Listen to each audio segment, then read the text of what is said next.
बिस्मिल्लाहिर्रहमानिर्रहीम। अस्सलामु अलैकुम। Welcome to my channel cooking with Anam Fatima.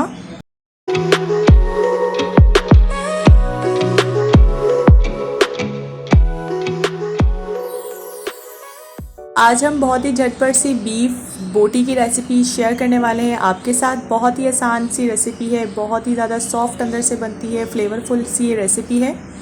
और ये देखिएगा, हम झटपट सी रेसिपी आज आपके साथ बनाएंगे। झटपट सी रेसिपी को स्टार्ट करने से पहले अगर आपने मेरे चैनल को सब्सक्राइब नहीं किया हुआ तो आप प्लीज़ मेरे चैनल को सब्सक्राइब कर लीजिएगा और बेल आइकन को प्रेस करना मत भूलिएगा, उससे इसी तरह से रेसिपीज़ आप तक पहुंचती रहेंगी। तो चलिए अपनी रेसिपी को स्टार्ट कर लेते हैं। मैं यहाँ पर बोनलेस बीफ का गोश्त ले रही हूँ और इसके बाद इसको मैंने अच्छे तरीके से वॉश कर लिया था 3 से 4 पानी में। फिर उसके बाद मैं इसमें कुछ स्पाइसेस ऐड कर दूँगी। हम जो स्पाइसेस यूज़ कर रहे हैं वो वही स्पाइसेस इंशाल्लाह होंगे जो घर में मौजूद होते हैं। 1/4 टीस्पून मैं इसमें ऐड कर रही हूँ चिली फ्लेक्स। आप अपने टेस्ट के अकॉर्डिंग एडजस्ट कर लीजिएगा। अपने टेस्ट के अकॉर्डिंग मैंने इसमें सॉल्ट ऐड कर दिया है। साथ ही इसमें जाएगा तंदूरी मसाला, या तो आप तिक्का मसाला भी ऐड कर सकते हैं, किसी भी ब्रांड का अच्छे से आप ले सकते हैं। यहाँ पर मैं 1.5 टीस्पून के करीब, जो छोटे वाला चम्मच होता है, मैंने यहाँ पर तंदूरी मसाला ऐड कर दिया है। और 1/2 टीस्पून जो है ना, मैं इसमें कश्मीरी लाल मिर्च ऐड कर रही हूँ। इससे ये होगा कि ये तीखा नहीं ज़्यादा होगा, बट इसका कलर बहुत ज़बरदस्त आएगा। और ही ज़्यादा अच्छा कलर देने के लिए इसमें ऑरेंज फूड कलर ऐड कर दिया है मैंने 1/4 टीस्पून के करीब। 1 टीस्पून ऐड करेंगे हम जिंजर गार्लिक का पेस्ट। आपके पास पाउडर है तो वो भी ऐड कर सकते हैं। 2 स्मॉल साइज़ के मैंने अनियंस ले लिए थे, प्याज, और उसको अच्छे से मैंने ना फ्राई कर लिया था। और जैसे वो ठंडे हुए ना, थोड़े क्रिस्पी फॉर्म में है, तो मैंने वो इसमें ऐड कर दिए हैं। साथ ही 1/2 कप के करीब मैं इसमें दही ऐड कर रही हूँ और इसको हाथ की मदद से मैं अच्छे से मिक्स कर लूँगी। और जो बोटियों के साइज़ है ना, वो आप अपने टेस्ट के अकॉर्डिंग रख सकते हैं। मैंने नॉर्मल साइज़ की बोटी रखी है।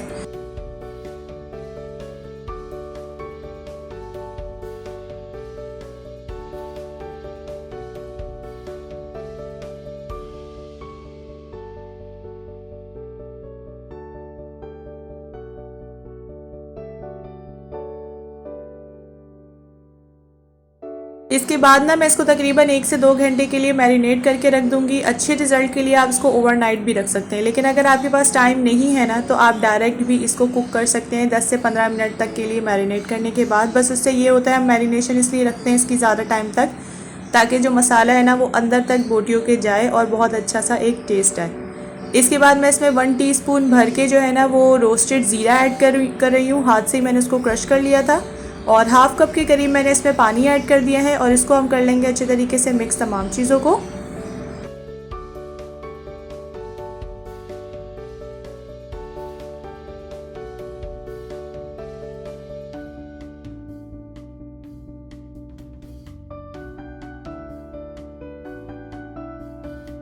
बहुत जल्दी और कम वक्त में ये बोटी तैयार हो जाती है, इसीलिए हम इसको ना प्रेशर कुकर में तकरीबन 8 से 10 मिनट तक के लिए ना इसको कुक कर लेंगे। सीटी आने के बाद मैं मीडियम टू लो फ्लेम पर इसको 8 से 10 मिनट तक कुक करूँगी। वहाँ पर वो कुक हो चुका है और जो पानी वगैरह है ना, वो भी मैंने अच्छे से ड्राई कर लिया था उनका, बोटियों का। और यहाँ पर मैंने 3 से 4 टेबल स्पून जो है ना वो ऑयल ले लिया है और उसको कर लिया था थोड़ा सा गरम ऑयल में ना मैंने इसमें ऐड कर दिया है अपनी मसाला बोटी। इससे ये होगा, ऑयल जो है ना गरम में अगर हम इसमें ऐड करेंगे, इसका एक तो कलर बहुत अच्छा आ जाएगा और उसके अलावा ये होगा कि इसका जल्दी जो प्रोसेस है ना कुकिंग का, वो भी कंप्लीट हो जाएगा। ऑयल थोड़ा सा जब गरम करेंगे ना, उसके बाद मीडियम टू लो फ्लेम ही कर लीजिएगा। हाई फ्लेम पर इसको हमने कुक नहीं करना, बस इसको थोड़ा सा हमने भून लेना है। भूनने के बाद ये देखिए इसका कलर भी काफ़ी अच्छे से चेंज हो गया है बोटियों का हमारी। हमें इसका फ्लेवर ना बहुत स्मोकी और मज़ेदार सा चाहिए, इसीलिए मैं यहाँ पर थोड़ा सा ना कोयला जो है उसको गर्म कर रही हूँ साथ ही, और उसको मैं ऐड कर दूँगी इसमें। कोयला जो है हमारा काफ़ी अच्छे से गर्म होना चाहिए। गर्म कोयले में ना हम थोड़ा सा इसमें ऑयल ऐड कर देंगे। आप इसमें घी और बटर भी यूज़ कर सकते हैं। तकरीबन मैं यहाँ पर ना 2 टेबल स्पून भर के जो है वो ऑयल ऐड कर दूँगी कोयले में।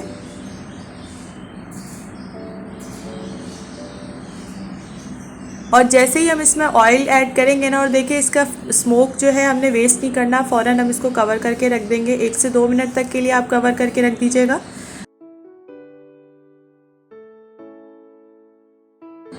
ये देखिए हमारे जो स्मोक है ना वो अच्छे से हमारी बोटियों में आ चुका है, काफ़ी स्मोकी सा इसका फ्लेवर हो चुका है। 1 से 2 मिनट के बाद हम ना इसको, जो हमारा कोयला है, इसको निकाल देंगे।